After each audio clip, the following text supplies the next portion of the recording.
miembros de la entera familia humana estuvieran tan expresamente delimitados como los países y los continentes, podríamos hablar de fraternidades y otros parentescos o roles familiares.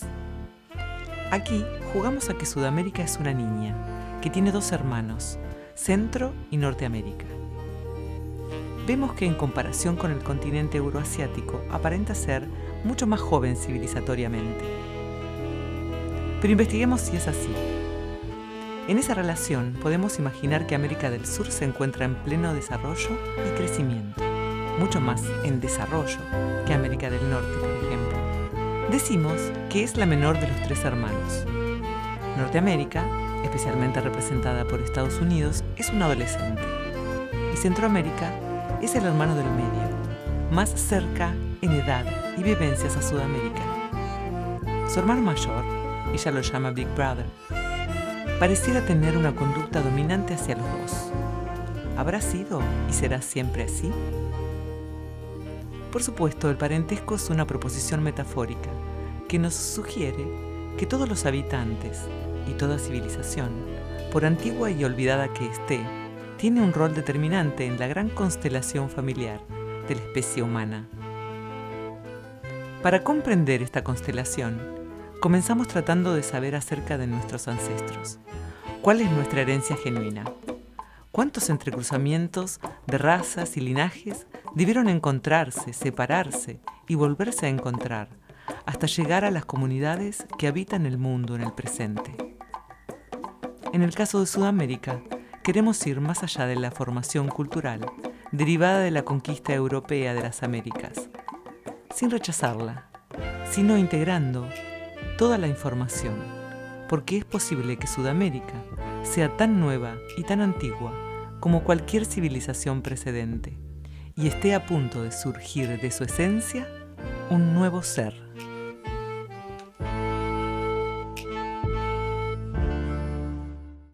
Hola, yo soy Ame.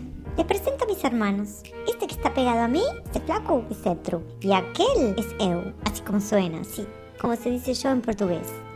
Ahora les cuento que la abuela Europa está muy enojada porque Eu trata mal a Cetru y se cree que sabe más que sus ancestros y que toda la familia mundial. Y bueno, es una adolescente que se las cree todas. A mí, Eu no me molesta muy seguido, pero cuando me da algo es porque le espera algún favor. Cuando le conviene, a mí no me molesta porque lo hago con amor.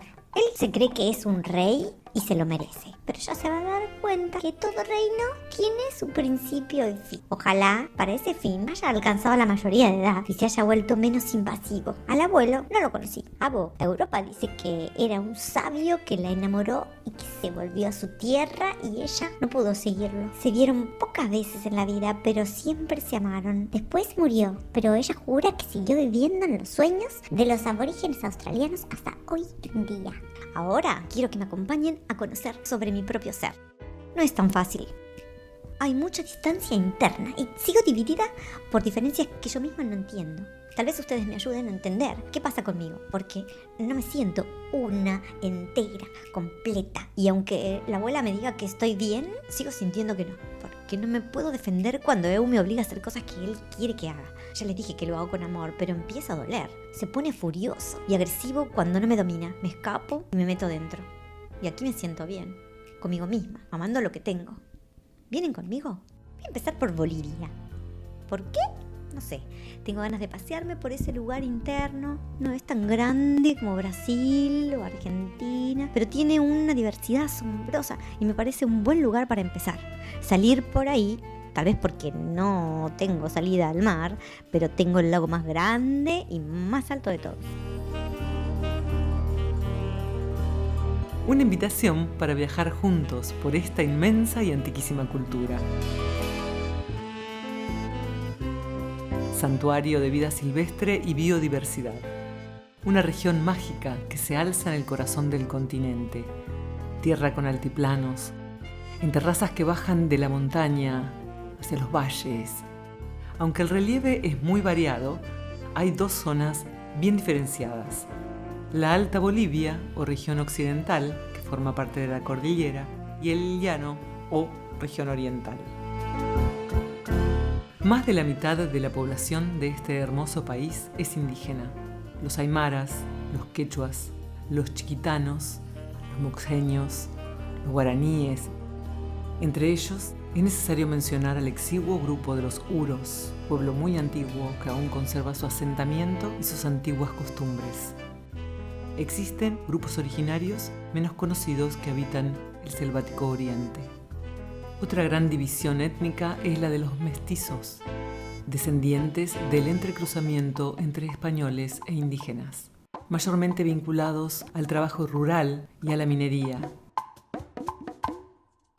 Los productos agrícolas varían de forma notable en las diversas zonas. Se cultiva la oca, la cebada y la grandiosa quinoa, un cereal con propiedades inmejorables. Y por supuesto, la papa. Patata, se le dice también.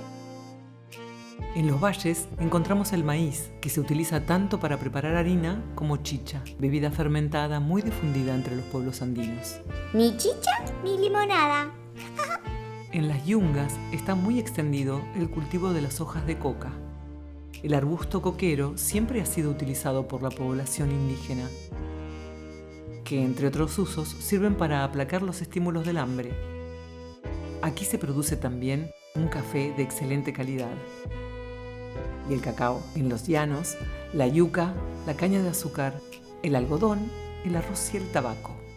Todos regalos andinos a la Europa.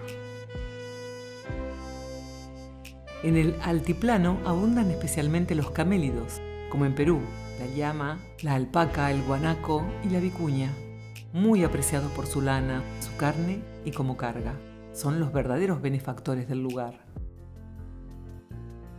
En la meseta andina se encuentra la ciudad de La Paz, la capital más alta del mundo, superando los 3.600 metros sobre el nivel del mar.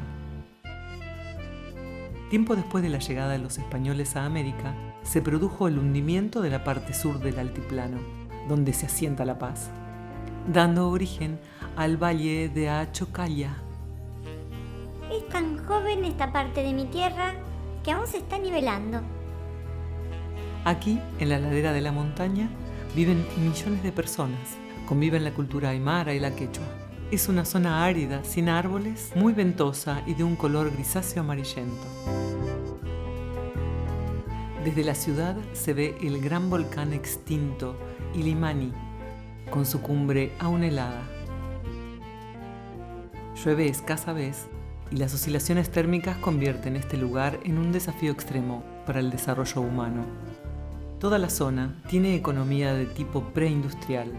Desempeña un importante papel la artesanía, sobre todo los hilados a mano y las tinturas de tejidos que le aportan el color a todos estos paisajes montañosos.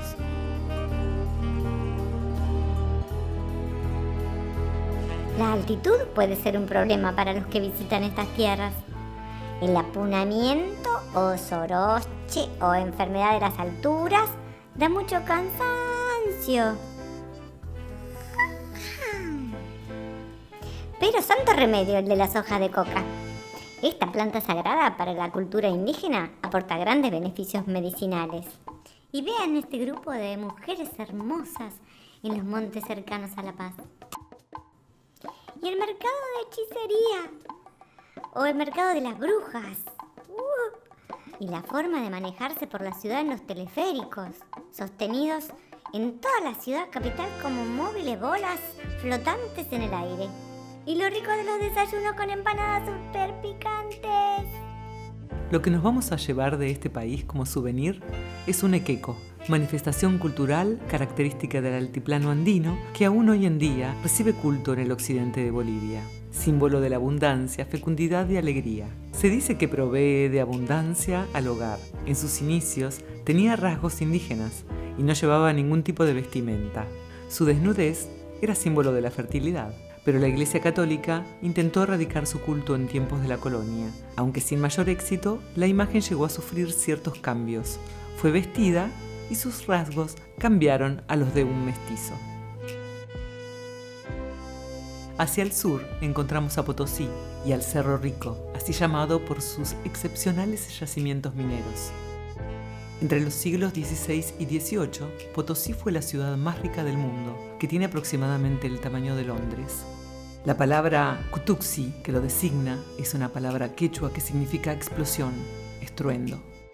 Cuentan que el Cerro Rico de Potosí bajó 500 metros de altura, producto a la febril extracción.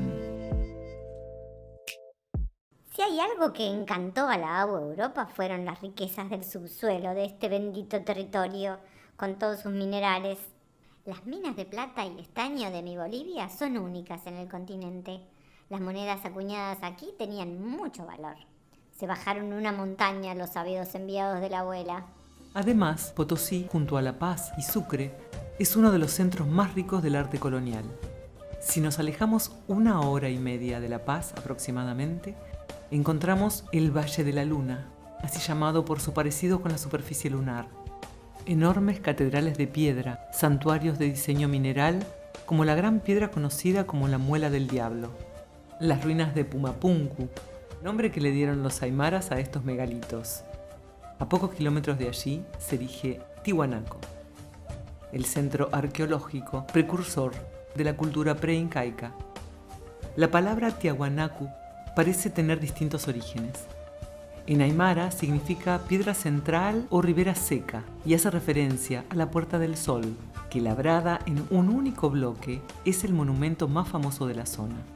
También es una palabra quechua, que alude a una historia en que cierto gobernante inca, al recibir a uno de sus mensajeros, que corrían vastas distancias, llevando noticias entre los pueblos andinos, le dijo: Tiay Guanaco, que significa siéntate guanaco, para indicar que era tan veloz como esos animales y que se tomara su merecido descanso. Estas tierras conocieron el esplendor de culturas avanzadas de diferente procedencia. La cultura que dio origen a Tiahuanaco tuvo un notable grado de refinamiento. Lo revelan sus monumentos, la cerámica y los trabajos en metal. Allí también está el templo de Calasasaya o de las Piedras Paradas. Contiene el centro ceremonial, el monolito Ponce, en el que se aprecian finos grabados iconográficos como hombres alados, peces, cabezas de puma o de camélidos, cóndores, águilas y símbolos escalonados en lo más puro del arte tihuanacota, y un centro con grabados iconográficos que demuestran el conocimiento preciso que tenían del calendario. El 21 de junio, lo que llamamos el solsticio de invierno, coincide con el momento en el que los rayos penetran exactamente por la gran puerta del sol y dan comienzo a lo que los aymaras conocen como el Año Nuevo, un día sagrado.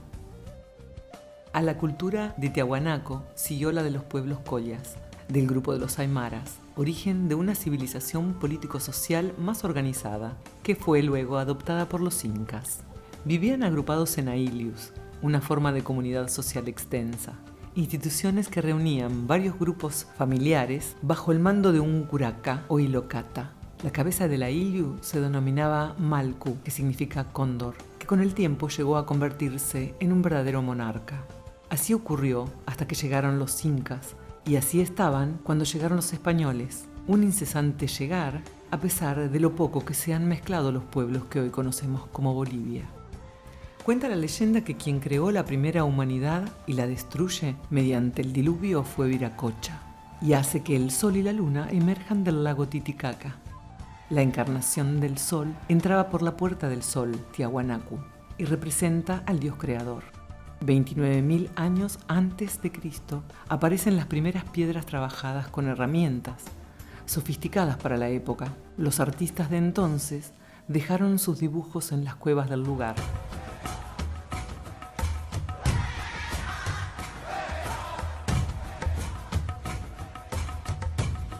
Al sudeste del Perú se encuentra su capital histórica, que fue la del Imperio Inca.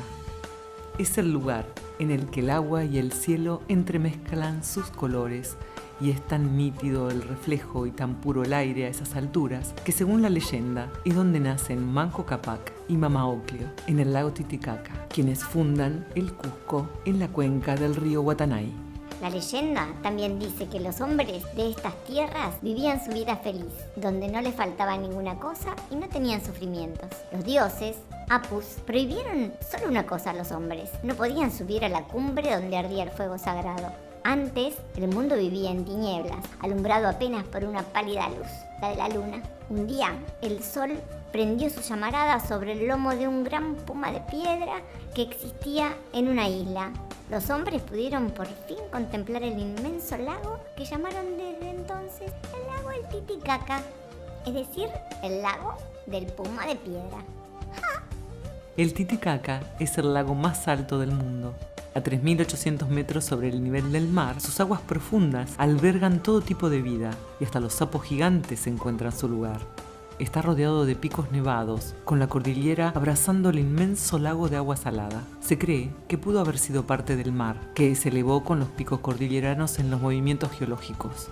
La geopolítica ha hecho una división de este lago, que es uno solo, donde Bolivia y Perú comparten su mística, y donde surgen, como en todos los lagos, leyendas que dicen que allí viven sirenas de canto dulce y mortal. En el medio del lago se elevan diferentes islas, la del Sol y la de la Luna, donde se rumorea que empezó la cultura inca. Y parece que en el templo en honor a Inti, el Sol, se encuentra la mítica fuente de la juventud.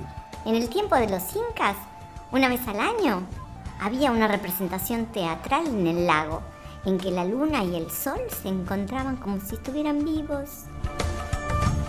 Aquí mismo están las islas flotantes de los Uros.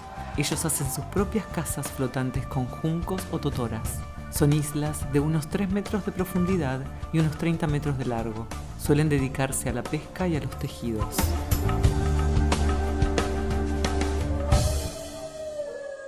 El turismo es rotativo, porque si no, se hundiría la isla. Las habitaciones están ancladas con palos y piedras para dormirse y no flotar sin rumbo.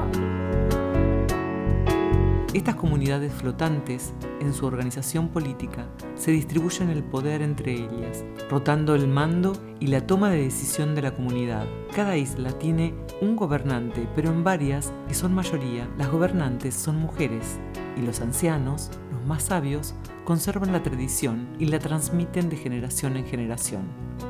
Antiguamente, los uros vivían unos 120 años, promedio, por el tipo de alimentación a bases de quinoa y peces.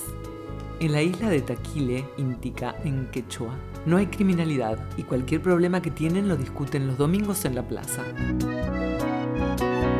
Sus vestimentas son muy peculiares. Cultivan en terrazas, como todos en estas islas, y hay muchas más de ellas, y son todas muy hermosas.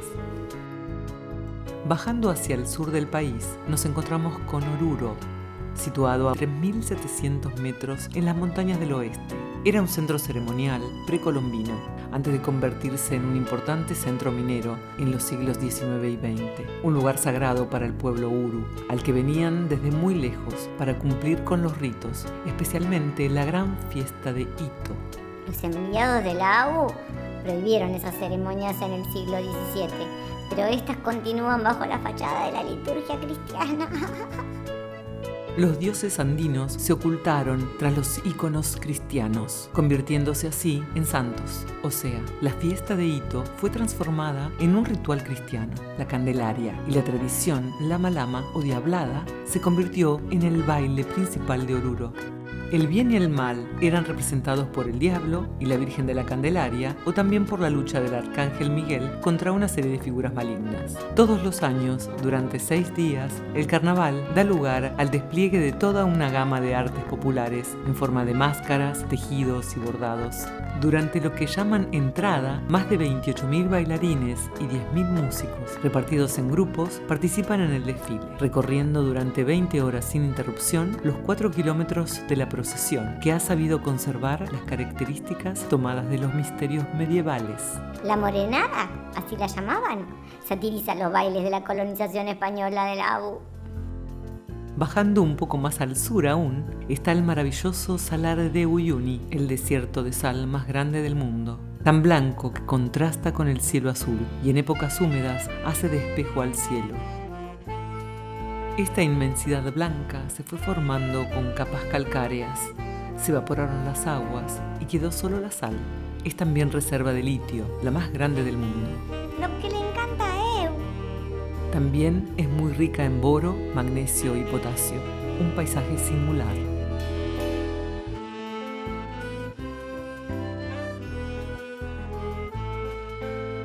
Hacia el este de Bolivia, cambiando de dirección, de paisaje y de colores, nos encontramos con Trinidad, la Encantada. Allí se inicia la Ruta del Agua, una región todavía inexplorada. Culturas amazónicas, museos histícolas, donde se crían más de 400 especies, surgen de los ríos de la Amazonia boliviana, donde la pesca y el hábitat es algo sagrado. Un verdadero santuario de vida silvestre y una naturaleza desbordante. En ese triángulo amazónico abundan los árboles generosos en frutos secos. Aquí está también la inigualable Isla de las Palmeras. El noroeste de Bolivia es verde, selvático, a diferencia del oeste, que es montañoso y árido. La geopolítica hace que la Amazonia tenga divisiones, pero para las comunidades no existen tales límites. Por ejemplo, los chacobos, pertenecientes a la familia lingüística de los tucanos en la Amazonia boliviana. En las regiones forestales de Oriente viven tribus aún semidesconocidas, son los guardianes del bosque.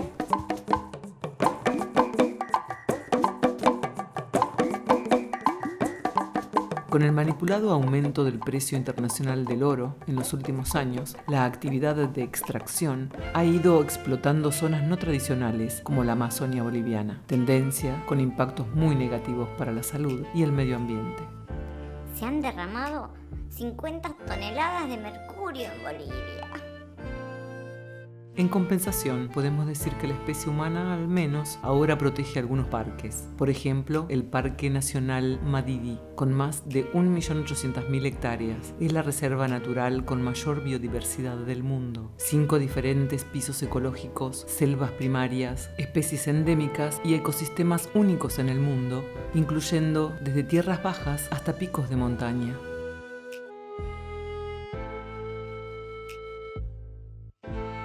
Los pueblos tsimané, con sus corazones saludables, y los mosetén, famosos por sus balsas, son algunos de los pueblos indígenas que ancestralmente han habitado y resguardado los bosques del Parque Nacional Madidi y la reserva de la biosfera Pilión Lajas. Pero distintas presiones sobre esta región de la Amazonia, como la minería ilegal y la construcción de las hidroeléctricas, están amenazando su propia supervivencia. A diferencia de los predadores de la madera, en estos bosques, que son la puerta de entrada a la Amazonia, la reserva más grande e importante del mundo, las tribus mosetén piden permiso a la naturaleza para hacer uso de algún recurso y le agradecen antes de entrar al monte para que les dé un buen augurio. La herencia y el legado cultural de cuidado de la naturaleza de los pueblos originarios es la única esperanza para la preservación de todo este territorio.